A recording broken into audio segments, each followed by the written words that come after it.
Just a quick video for Darren and anyone else who's going to do sample slicing in Ableton Live. Of course, there's numerous ways we could do this, but I'll just show a couple that popped into my head. So here we are in live, blank, untitled, new session.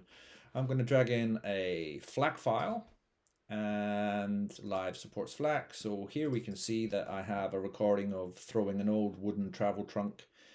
So this could be, you know, kick, kick, kick, or keyboard note, keyboard note, keyboard note. I've just got some donks from a wooden box. So what we want to do maybe is we'll come to instruments and we'll come to sampler and we'll just slop that next door. We can get rid of you, we can get rid of you and you. So we've got the original and we've got sampler. So we'll just pick this up and we'll plop it in there. So currently we have one zone with the entire clip loaded from here. So all we need to do is pull the sample end time. You can use the numbers as well down here. And of course you can click and drag and zoom right in. Now something you might want to put on is the snap to zero crossing, which will help you in the edit. And you can see that it wants to go clunk and it'll find the point where the zero crossing was. Okay, cool. Maybe we want to just steal that bit, right? So now we've got this kind of plunk sound here. Cool, so we've done our first edit. Fantastic. But we've got all of this kind of remaining stuff here. So what we're going to do, dead easy, we're just going to Command D to duplicate that. So these two, as you can see, are exactly the same. Come to the second one. We're going to pull it back to here and do these ones. You know, come in, make sure we're getting our nice tight edit point. Make sure we've got enough of the tail. Check them all. Fine. So they're going to play across the entire keyboard and they're both going to play together. So one thing we could do is shift select both of them, right click and go distribute ranges equally. And that way we've now got, you know, that first sample on the left and the second sample on the right. Okay, cool. But we'll see, this is just a region within a clip. This is just a region within a clip. So now what we're going to do is we're going to collect all and save. And I'll just pop it on the desktop. So we've got something, sampler demo. And then we'll come and have a wee rummage at that file, right? So we'll come and have a look at the folder that Live's just made, and we can see there's our Ableton Live session and our samples and our imported samples. So we still only have the FLAC, oh, it's a FLAC. We still only have this original WAV file. So we don't have any of those clips. But here's the magic thing. If we select them both, or however many you end up having down, cascading down, so lots of zones coming down here, you can right click and you can go crop sample. Crunch, crunch, crunch, it all happens so quickly. And now when we click on it, we'll see that that looks different and sounds different to this one. Furthermore, if we can't really zoom out anymore and the stuff to the right that we didn't want and the stuff to the left that we didn't want is gone, okay? So let's have a look at our session. And now what we can see is that it spawned a new folder called processed.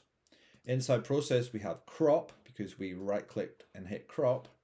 And then inside crop we've got two samples. We have the first one and the second one. Now you can't hear that because my core audio is routed out of a different sound card. So it's done the cropping for us, right? This is great. Just by hitting that crop sample prompt here in the submenu, it's caused Live to kind of look inside that larger clip that we originally used and go, oh, you had put a marker here and a marker there, so I'm just going to render the interior section as a new file. Groovy. So it's done a lot of the hard work for us, okay? But there's more. So you can do it that way, no problem. Keep on trucking. But if you right click anything in Live, you can see here it says like convert to melody, convert to harmony, convert to drums. But you see this one, slice to new MIDI track. That's important. But there's a catch. Here's the catch first. If this clip or any clip that you're dealing with doesn't have warp on, then you won't see that top menu item anymore. It's just not there. So it's using the warp algorithm for some back end stuff. As soon as we put warp back on, we can clip here and we can see slice to new MIDI track, right?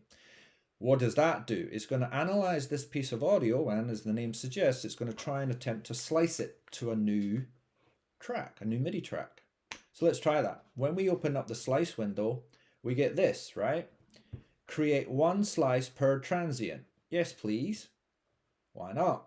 We could use walk markers. We could use hard 16ths to slice up our loop or whatever and ignore its transient material and just go for arbitrary musical subdivisions. That's fine. And we're just going to use the slicing preset known as built-in. More on that in a sec. Okay, cool. So then we go, all right, it runs through, analyzes it all, and then what does it do? It actually spawns a drum rack, as you can see here, and it's got the MIDI, which is an analysis timing of whenever this was being played. So you can see the big the big strike will be the hit, and then these little hits, tuk tuk tuk, will be the front end of that, you know, tuk tuk tuk. Okay, cool. Let's go back into that drum rack. And what we can actually see is we've got, you know, each one of these is once again an itty bitty little slice from the much larger family of audio. So it's gone through chunk by chunk by chunk. Not so useful, and as far as I'm aware, there's not really a way that you can select all of those slices and then do the kind of right click crop sample, right? You can't really do it in this domain.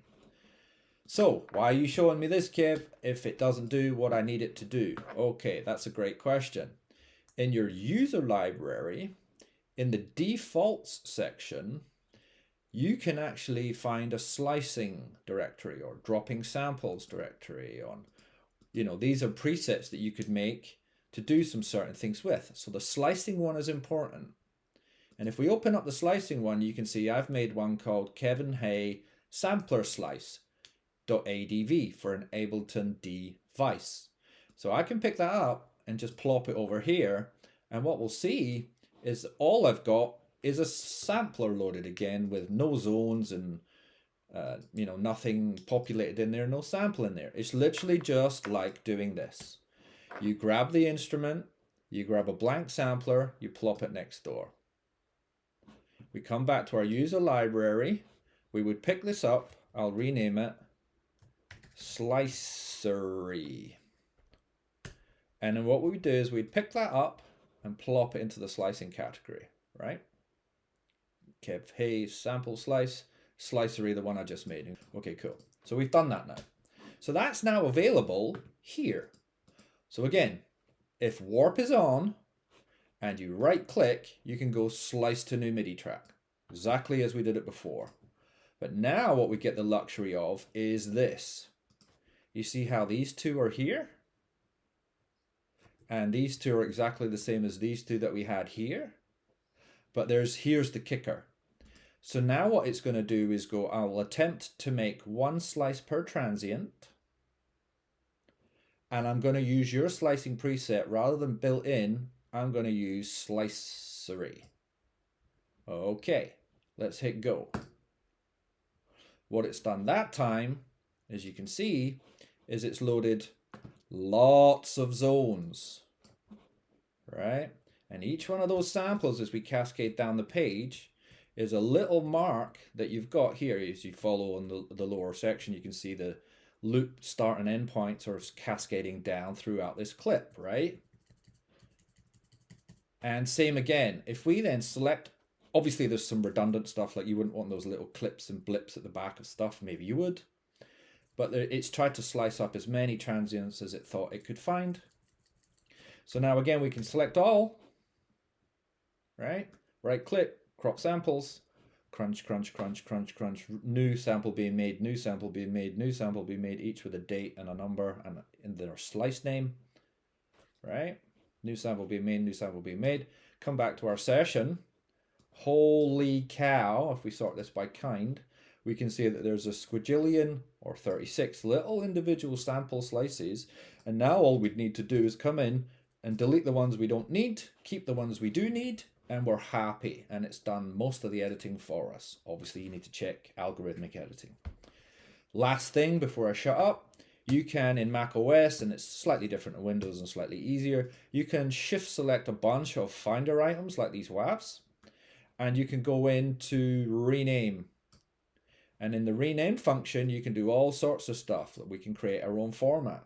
So I could go custom format, Kev Hay, you know, whatever they were, drums, and it's, you know, snares, claps, bangs, and these are 24-bit, 44.1, or whatever your relevant thing is, underscore, and then start numbers at 1. So you can see here the example of what the naming convention would be, and then I'll just hit rename, and Mac OS will just quickly go down through the page, and you've renamed everything with the sample name in it, with a numerical number cascading upwards, and you've done a whole bunch of editing and a whole bunch of renaming in a couple of clicks. So I hope you find this useful.